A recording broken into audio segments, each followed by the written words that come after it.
Salut, c'est Faustin pour UGK Trading, j'espère que vous allez bien, bienvenue dans cette nouvelle vidéo. Aujourd'hui, je vais vous faire une vidéo sur les indicateurs techniques en trading. Je vais vous présenter les 10 meilleurs indicateurs techniques selon moi que j'utilise depuis plus de 10 ans. Et les 3 derniers indicateurs que je présentais à la fin sont ceux que j'utilise quotidiennement dans mon trading. Donc restez bien jusqu'au bout de cette vidéo. Attention, ce sont des indicateurs qui sont relativement simples, mais qu'il ne faut pas utiliser seul. Il faut coupler ça avec une stratégie trading, et si vous n'avez pas de stratégie, vous avez tous les liens dans la description. Merci à tous, on a d'ailleurs passé le cap des 19 000 abonnés sur la chaîne YouTube. Abonnez-vous, ça fait vraiment plaisir. Mettez le like et si vous avez des questions, n'hésitez pas. Allez, on passe tout de suite sur mes écrans.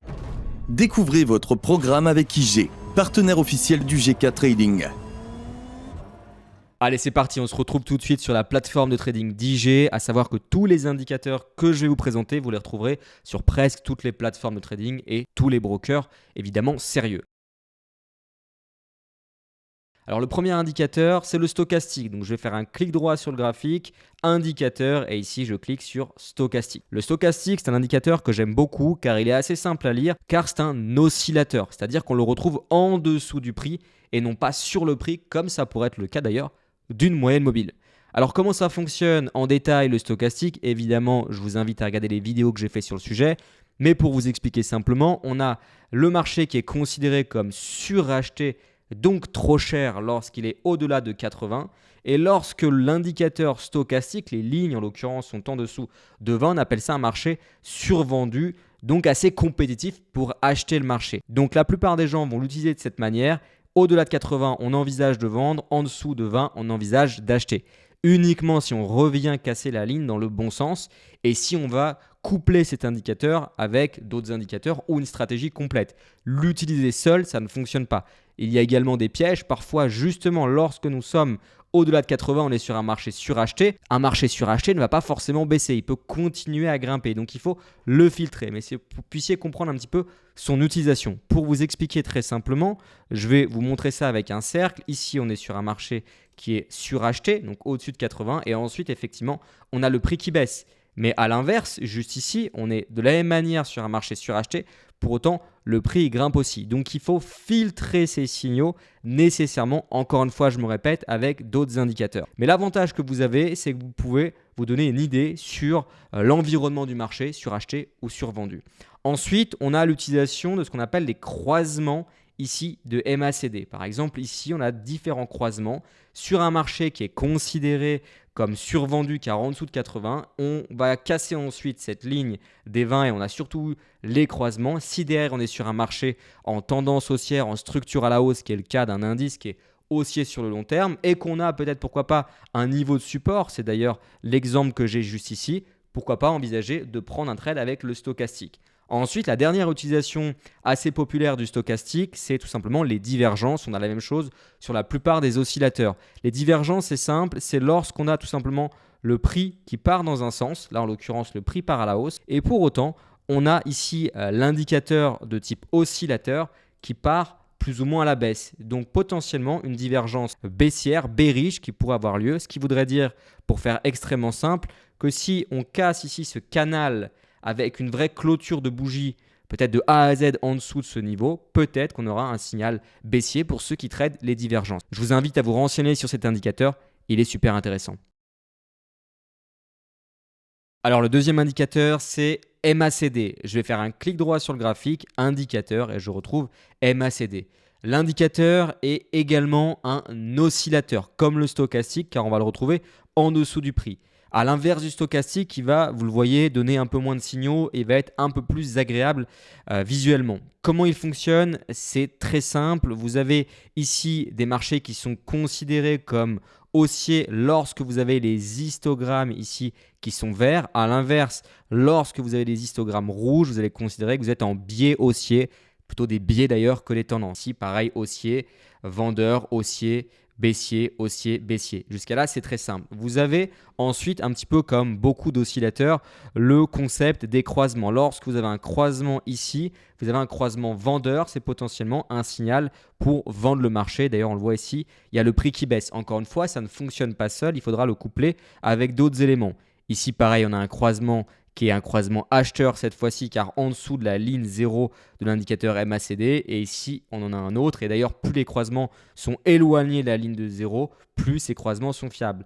De la même manière que sur l'exemple du stochastique tout à l'heure, ici on retrouve cette grosse zone de support qui avait été matérialisée par un point de contact, un deuxième, un troisième. Sur le quatrième, on va réagir dessus et valider le rebond sur cette zone via le stochastique. En parallèle de ça, cet indicateur peut nous aider aussi à sortir du marché, notamment lorsqu'on a un croisement. Par exemple, vous achetez le marché ici, vous pouvez sortir peut-être sur le croisement vendeur. Donc ça ne sert pas uniquement à rentrer sur le marché, mais à en sortir. Encore une fois, je vous invite à visionner des vidéos que j'ai fait sur cet outil. Le troisième indicateur, c'est le point pivot. Toujours pareil, clic droit, indicateur, et ici, je vais cliquer sur point pivot. Le point pivot, c'est un outil qui va vous permettre de trouver, comme son l'indique, un point pivot et surtout des niveaux de prix, support ou résistance. Pour vous expliquer très simplement l'utilisation du point pivot.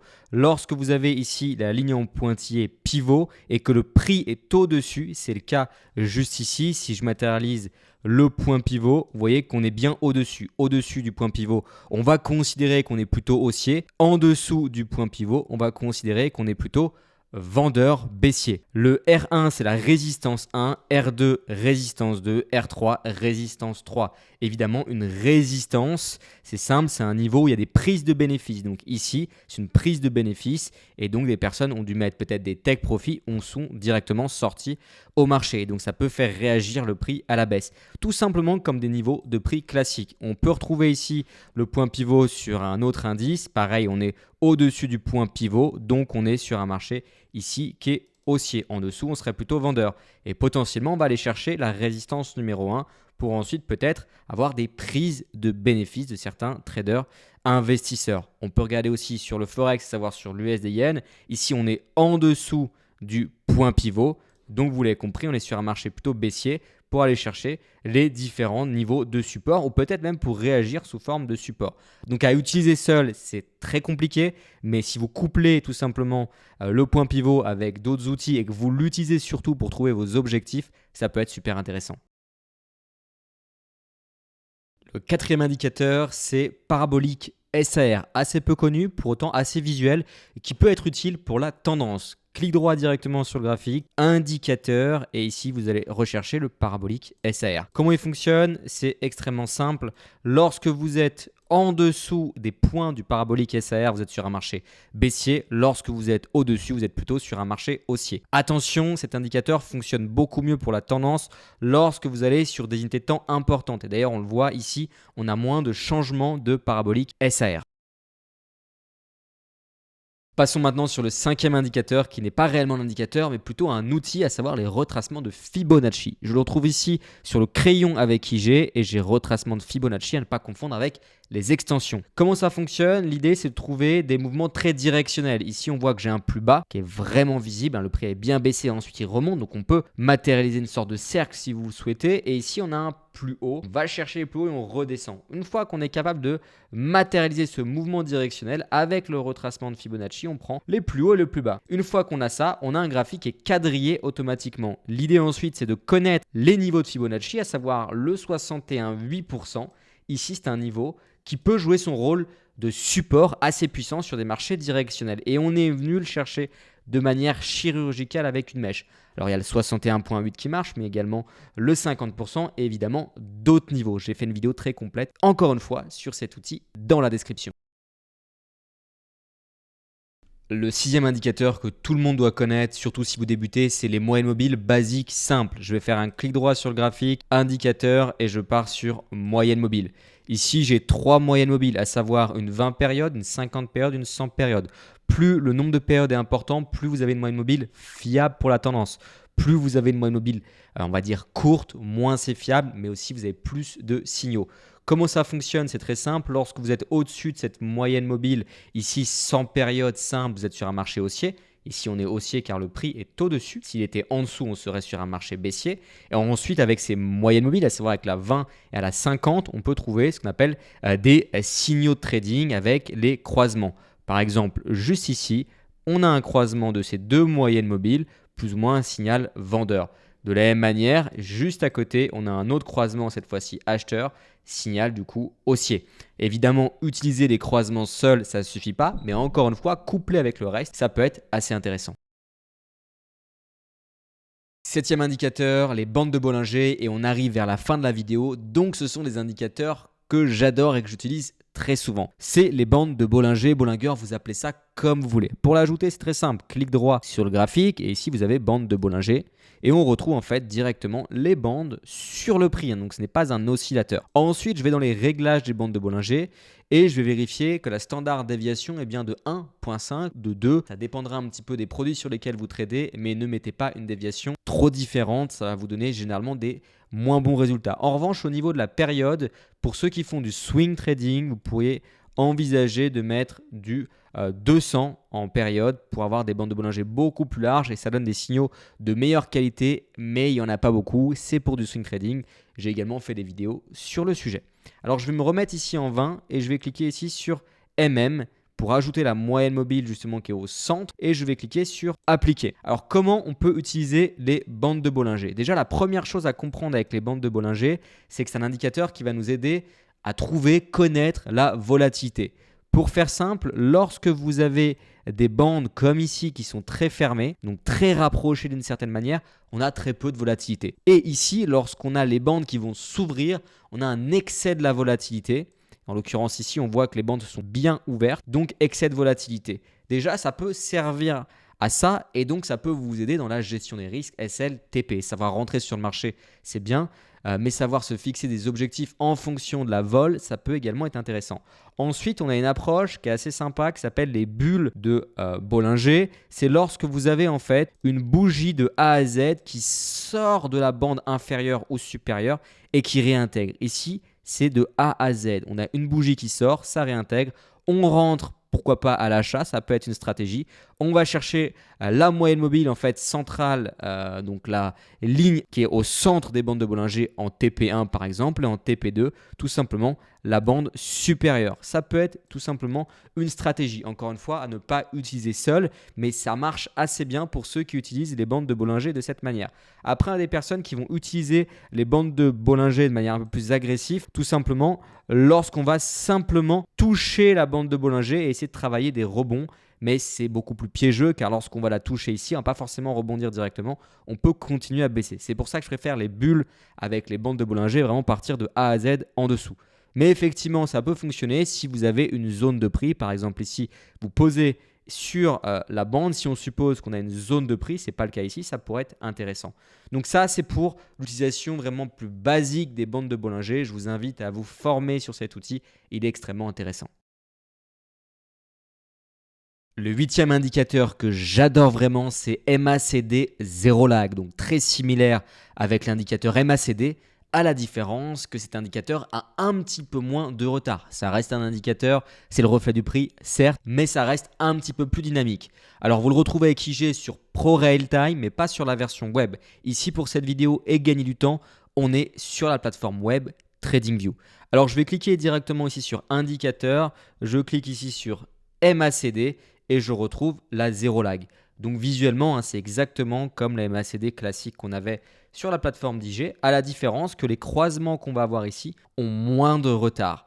Et ça peut faire toute la différence. Par exemple, si on ajoute l'indicateur MACD classique, donc je le trouve juste ici sur la plateforme, on va voir qu'au niveau des croisements, il y a un petit retard entre guillemets sur la classique ou peut-être de l'avance plutôt sur la 0 retard. Ici, on croise à ce niveau-là avec un signal vendeur. Effectivement, le prix part légèrement à la baisse, ça reste très faible. Et on a le croisement uniquement à ce niveau-là sur la classique. Là, pareil, on a un croisement qui est un peu en retard sur la MACD classique. Et ici, on a un croisement qui est un petit peu en avance sur la 0 lag. Donc, ça peut faire toute la différence pour aller chercher quelques points et effectivement gagner de l'argent en trading. Mais on va l'utiliser, cet outil, avec tout un tas de règles. C'est notamment ce que vous avez sur l'espace d'e-learning du GK Trading, toutes les règles pour réussir en trading.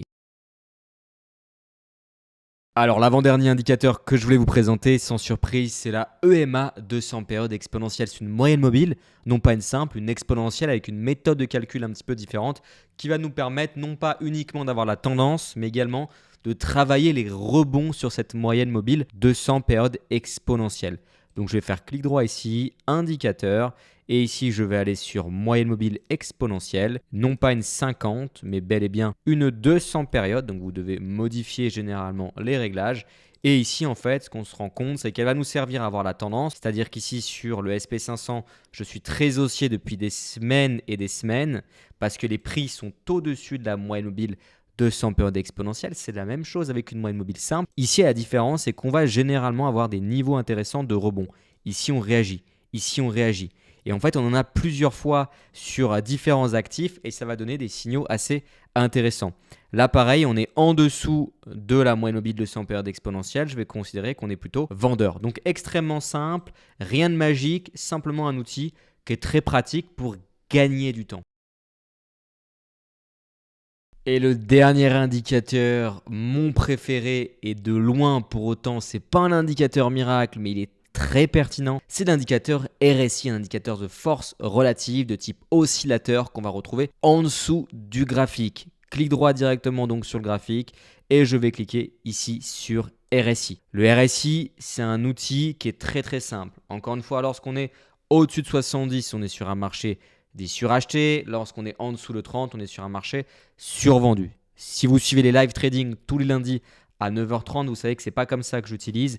Je vais l'utiliser avec la neutralité, à savoir la zone des 50. Donc, je vais supprimer tout simplement les 70. Je vais mettre, et ici, sur les 30, je vais mettre 50. Et je clique sur appliquer. Tout simplement, lorsque les prix, ou plutôt le RSI, est au-delà de 50 sur des unités de temps importantes, si je suis en 3 heures, ou en daily ou en 4 heures, je vais considérer qu'on est sur un marché haussier. C'est-à-dire que sur toute cette partie-là, je vais plutôt chercher à acheter le marché. Surtout d'ailleurs si je suis sur un indice, sachant que je ne vends pas à découvert les indices. Pareil ici, sur cette partie-là, je vais considérer que je suis tout simplement plutôt acheteur.